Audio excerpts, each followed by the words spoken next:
logical Okay, problem. so is your answer to the problem of evil that these things are not actually bad? Like malaria is No, fine. I'm just asking, how did you get the problem of evil? Like, what problem is essentially we can the get question. into metaethics in a sec, but that just seems to be a pretty big diversion. Like that argument is analogous to me saying like, okay, if there's a God, why does this happen? And then you say, well, how do you know anything if there was no God? It's just a totally separate issue, and we can talk about it in a sec. But if we agree that malaria is bad, why does God make malaria? Well, and I can answer that, but it's sort of like if you were to say, like if God exists, why is my scooter red? Like it just sort of becomes an arbitrary question if we don't ground it in anything. Okay, so I just kind of wanted to underline that first. Like I can answer the problem. Let's put a pin in the discussion of metaethics. We can discuss that in a second. But so for now, so just assume bad things are objectively bad, and if God is good, why do the bad things happen? Yeah, let's assume malaria is bad, flesh-eating parasites are bad, etc. Why does God make them happen? Sure. I mean, I still don't know. Like I assume he just wants to. I don't see that there's this logical obligation where if bad things are bad and God is good and God has the ability to make bad things not happen, then therefore God will always make those bad things not happen. I don't see how we arrive at that conclusion. Can a perfectly good being do bad things? Can a perfectly good being do bad things? Immoral actions? Objectively bad things, no. Okay, is malaria... You said we agree for now. Yeah, suppose malaria is objectively bad, so God could not make it. Sure, yeah, okay. God could not... So then you cannot explain why malaria exists. I can't explain why malaria exists? Yeah, if there's a perfect I already God, can't explain why malaria exists. I don't see how that's a problem. Well, why does God... So there are millions of instances of evil in the world, none of which... Can you explain, like, earthquakes that suffocate children? Why does that exist? Malaria, flesh-eating parasites, etc. Why does God make why do they exist? Why does evil exists as an absence of good, so in any instance that something deviates from goodness, evil is just sort of necessary. It's sort of like darkness existing as separate from light. Okay. But why does God make things that are evil? Why does God make things that are evil? Like the creation itself is the evil, or the thing can have evil as an attribute? Well, I mean, I think creating malaria is evil, right? Like if I made malaria in a laboratory that killed millions of kids, that would be evil, correct? Sure, yes. Yeah, but so then the creation of malaria is evil. I don't think that's the same thing as creating something that has the capacity for it to be evil. It's not creating something that has the capacity for it to be evil. It's creating something that definitively will be evil because God's supposedly omniscient and that will kill millions of kids. Why does God do that? But just because you know something, that doesn't make the thing. It doesn't make the thing inevitable, so to speak. Like if we were to go back in time, does malaria like have free will and made the bad choice that became? I would not defend that argument. But so then how is it not predetermined? God made a disease. The predictable effect of the disease would be millions of deaths. Why did God make it?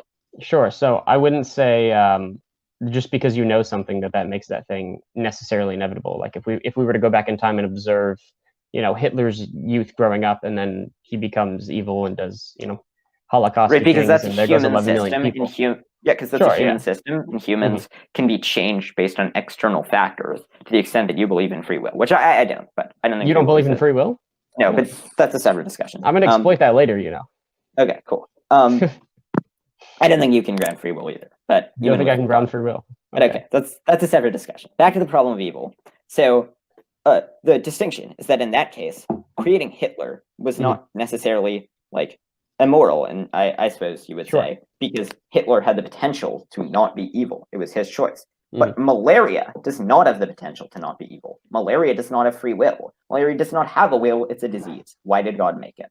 So then malaria itself wouldn't be bad. It would be the effect that malaria has on people causes suffering, and suffering is bad, is essentially what you're saying. Suffering is not ideal. Yeah, well, if you make something that has a bad effect on people, then that's bad. If I make malaria in a laboratory and it kills millions of kids, that's bad. Sure, okay. And then, so if God, why would we specifically pick malaria? What if we picked something much more mundane, like say God just makes somebody and eventually they'll die? Is that immoral? Because generally speaking, making somebody die... Because malaria is one instance that's more, like the other things, like the eventual death of a person, there is potentially some explanation for it. I don't think that the explanation suffice, but I'm picking some of the things that I think are the most difficult to explain. Mhm. Some things that I think are the most difficult to explain are children dying afraid, sad, and alone as they die of hunger and thirst and sickness. I don't think you can explain why a perfect God would make that. Sure. So the reason I'm talking about somebody eventually dying is sort of to distill the problem into an area where it's easier to recognize kind of the problem we're running into. When you say causing somebody to die is generally bad, it's generally bad because we're talking about it from the perspective of somebody putting harm on someone else that they wouldn't otherwise have. When we're talking about God can't put harm on someone that they wouldn't otherwise have, because otherwise there would be no someone, at least conceptually speaking. So, like, I mean, the Bible's explanation for this would just be like, can a guy make one pot of clay to throw trash into and another for, his pretty shelf? Like, yeah, he can do whatever the heck he wants, Yeah, he's that's because pot of clays are not sentient. If there was Even if they were. Well, okay, if a pot of clay could feel pleasure and pain, and you caused a pot of clay to be tortured and suffer and die, would that be immoral? If you were the creator of the universe, it would not If you were the immoral. creator of the pot of clay, would that be immoral? So is it mortal, if I had kids, would it be mortal for me to torture my kids if I'm the creator of them? Sure, I wouldn't say you're the ultimate creator of them. I'd say, you help move stuff around a little bit. I mean, your wife would be a little more the creator, but I wouldn't say you're the ultimate creator of the thing. So let's suppose that I am that there's a universe. I'm the only being in that universe. I'm essentially a Boltzmann brain. I just materialize. No God brought me into existence. I just materialize in the ether. Never mind the logical problem with that. Okay, yeah, right. I make a child. Single-handedly. I'm just that cool. I just single-handedly make a child. Pretty cool. Would it be mortal for me to I need a girl torture that child for 40 years before murdering them? I am their ultimate creator. What would be wrong with you torturing a conceptual child? Wait, so you would be okay if you were the ultimate creator of that child with just stabbing that child every day of their life until they die? Don't you do that all the time when somebody pisses you off in traffic? Children. You don't just in your head go stab, stab, stab. It's just me. Like, I create a conceptual person and I torture them sometimes.